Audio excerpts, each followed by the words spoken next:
This video is about a little MIG welding technique that I picked up about over 20 years ago from an old timer in South Carolina, and I've been using it ever since. And basically it is just making a series of U's or cursive E's or small loops or whatever you want to call it.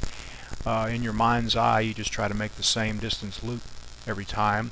And on a lap joint, you watch the top of the puddle or the side of the puddle that the edge of the metal is on, and you just kind of use it for a guideline and just barely let the puddle nip that corner just a little bit, and that'll give you a nice straight border on your weld and a better looking weld, because you won't be melting all that corner in and putting extra metal in to the weld size.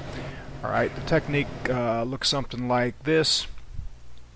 You need to kind of in your mind's eye intentionally loop the same distance each time. Alright, that was left to right. I'm just going to, that was kind of pulling the puddle. This is going to be kind of pushing it a little bit. Can't see the puddle very well, but I just wanted to show you that there's not a lot of difference in the final result. Pushing, pulling, as long as you don't get carried away with the gun angle, and as long as your stick out's good and your heat's good, you can make either one work.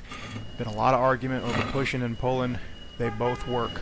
Alright, so there are some differences in, some subtle differences in penetration and everything, but sometimes you have to weld right to left, sometimes you have to weld left to right, sometimes things are in your way. Same technique, same exact technique, works both ways.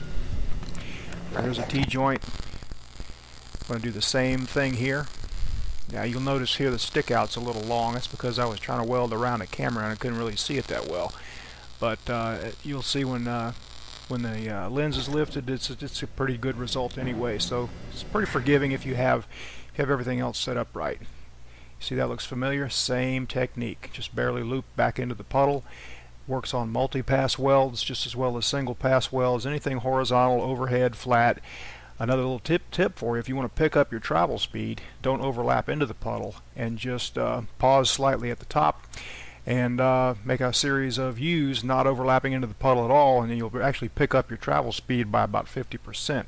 This particular part, sometimes I do about 20 of them, and they're about 1-inch steel welded, a 1/4-inch tubing, 18 inches long by about 4 inches, and I got to weld them all the way around, and I'm looking for any way to get done I can. So that's a good tip for you. Thanks for watching. WeldingTipsandTricks.com.